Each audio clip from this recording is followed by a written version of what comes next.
तो welcome friends, कैसे हैं आप लोग। तो अब हम लोग एसएससी एमटीएस के जो 18 मई के सेकंड शिफ्ट के क्वेश्चन हैं उन सभी क्वेश्चंस को हम लेकर आ गए हैं।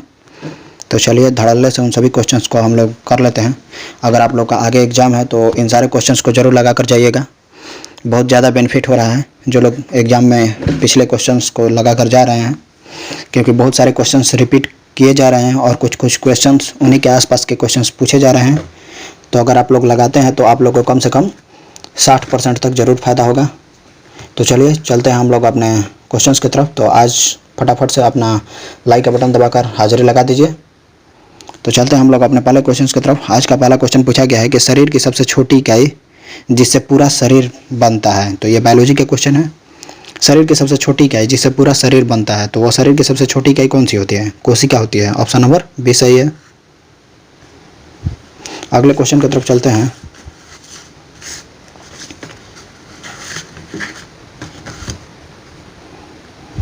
सेकंड नंबर क्वेश्चन में पूछा गया कि निम्नलिखित में किसका उपयोग एंटासिड के रूप में किया जाता है।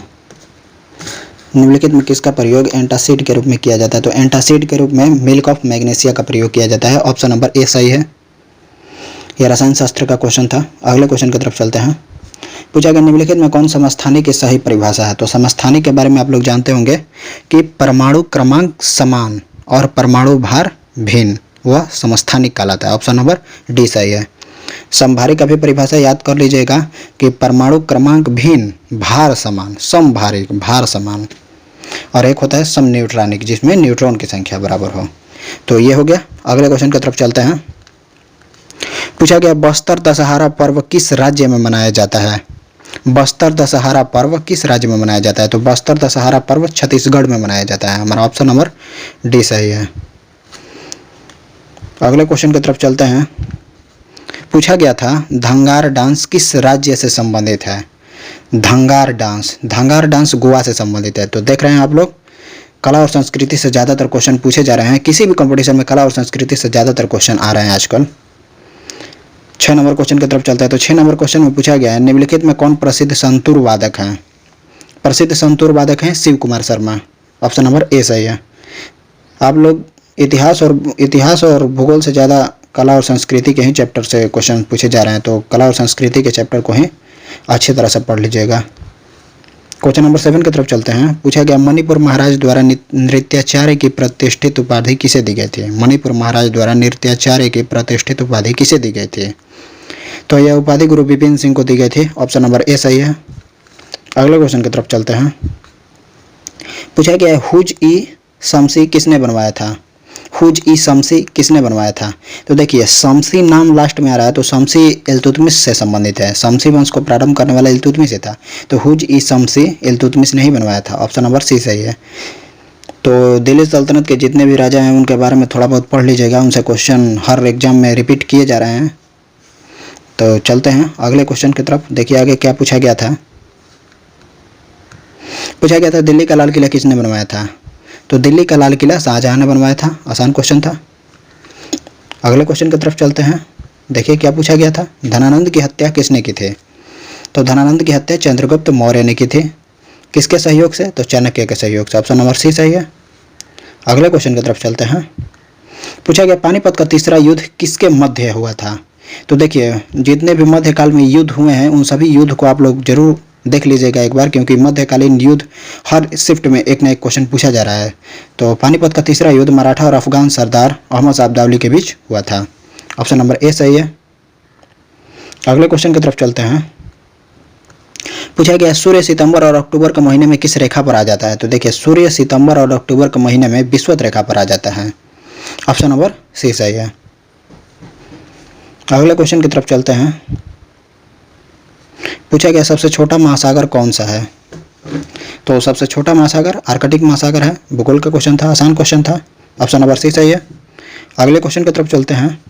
पूछा गया है इन्वेंट्री ट्रीटेड एज। तो देखिए inventory treated as ordinary asset होता है, ये एक लाइन है, इसे याद रख लीजिएगा। ऑप्शन नंबर ए सही है। अगले क्वेश्चन की तरफ चलते हैं। पूछा गया अपने परिवार की आवश्यकताओं को पूरा करने के लिए किसान द्वारा कौन सी कृषि की जाती है। तो अपने परिवार की आवश्यकताओं को पूरा करने के लिए निर्वाह कृषि की जाती है। ऑप्शन नंबर सी सही है। अगले क्वेश्चन की तरफ चलते हैं। पूछा गया 2011 की जनगणना के अनुसार सबसे कम जनसंख्या किस राज्य की है? तो 2011 की जनगणना के अनुसार सबसे कम जनसंख्या सिक्किम राज्य की है। ऑप्शन नंबर डी सही है। देखिए जनगणना को जरूर आप लोग याद रखिएगा, 2011 से ही ज़्यादातर पूछा जा रहा है, 2021 से थोड़ा बहुत पूछा जा रहा है और 2001 से उतना नहीं पूछा जा रहा है। तो 2011 की जनगणना से ज़्यादातर क्वेश्चन बन रहे हैं, तो उन सारे क्वेश्चन को जरूर आप लोग पढ़ लीजिएगा।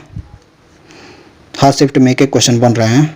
अगले क्वेश्चन की तरफ चलते हैं। अगले क्वेश्चन में देखिए खेल खिलाड़ी से संबंधित हमेशा क्वेश्चन पूछा जा रहा है।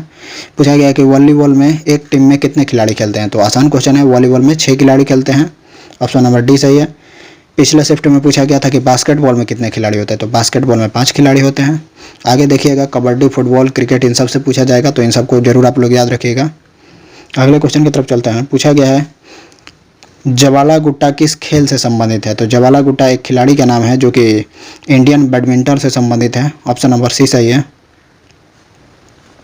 यहाँ ऑप्शन डिफरेंट हो सकते हैं जो कि एग्जाम में आए हुए हैं, लेकिन आंसर और क्वेश्चन वह सभी एग्जाम के ही हैं। सिर्फ ऑप्शन हमने अपने तरफ से दे दिया है ताकि आप लोग प्रैक्टिस कीजिए और आप लोग बताइए कि आप लोग कितना सही कर पाते हैं। यहीं से आप लोग का प्रैक्टिस हो जाएगा, एकदम एग्जाम जैसा फीलिंग आएगा आप लोग को। अगले क्वेश्चन की तरफ चलते हैं। पूछा गया कि भारत की राष्ट्रीय जनसंख्या नीति 2000 के अनुसार स्थिर जनसंख्या प्राप्त करने के लिए कौन सा लक्ष्य वर्ष रखा गया है? तो भारत की राष्ट्रीय जनसंख्या नीति 2000 के अनुसार स्थिर जनसंख्या प्राप्त करने के लिए 2045 को लक्ष्य बनाया गया है। ऑप्शन नंबर बी सही है, इसे याद रखिएगा। अगले क्वेश्चन की तरफ चलते हैं। पूछा गया पंजाब में भगवान निराकार की पूजा किसने शुरू करवाई थी? तो देखिए भगवान निराकार की पूजा ये सब सिख समुदाय से जुड़ा हुआ है, तो सिख समुदाय के लोगों ने शुरू करवाई थी। ऑप्शन नंबर डी सही है। अगले क्वेश्चन की तरफ चलते हैं। पूछा गया the race of my life किसकी आत्मकथा है? तो देखिए रेस और रेस से संबंधित है मिल्खा सिंह, तो the race of my life Milkha Singh की आत्मकथा है। ऑप्शन नंबर बी सही है। अगले क्वेश्चन की तरफ चलते हैं। पूछा गया है आरबीआई ने भारत की विश्व स्तर पर भुगतान के पावर हाउस के रूप में स्थापित करने के लिए कौन सा विजन शुरू किया है? तो ये विजन पेमेंट विजन 2025 डॉक्यूमेंट है, तो ऑप्शन नंबर यहाँ ए सही होगा। कुछ क्वेश्चन थोड़े से टफ हो जाते हैं, तो आप लोग 25 में 25 क्वेश्चन ला पाना संभव नहीं, 25 में 25 क्वेश्चन सॉल्व करना संभव नहीं है। कुछ क्वेश्चन ऐसे होते हैं जो छूट जाते हैं, तो आप लोग उनको नेगलेक्ट ही कीजिएगा, नहीं तो नेगेटिव में चला जाएगा। अगर आप लोग के क्वेश्चन 45 प्लस बन रहे हैं तो आप लोग उन सारे क्वेश्चन को छोड़ दीजिएगा, और नहीं तो कम क्वेश्चन बन रहा है तो आप लोग पूरे 50 मार के आइए। अगले क्वेश्चन की तरफ चलते हैं। अगले क्वेश्चन में पूछा गया है कि सरोगेसी विधेयक 2016 किससे संबंधित है? तो देखिए सरोगेसी का मतलब ये होता है कि अपनी जैसे कुछ माताएं होती है जो कोख को किराए पर देती है, कोई निसंतान दंपति होती है उन्हें संतान देने के लिए। तो यहाँ ऑप्शन देखिए, ऑप्शन ए में लिखा गया है कि कमर्शियल उद्देश्यों से जुड़ी सरोगेसी पर रोक लगाने तथा दुरुपयोग को रोकने के लिए, तो इसी के लिए सरोगेसी विधेयक 2016 को पारित किया गया था। सरोगेसी विधेयक 2016 कमर्शियल उद्देश्यों से जुड़ी सरोगेसी पर रोक लगाने तथा दुरुपयोग को रोकने के उद्देश्य से पारित किया गया था। ऑप्शन नंबर ए सही है। अगले क्वेश्चन की तरफ चलते हैं। पूछा गया है एंजेला मार्केल कौन है?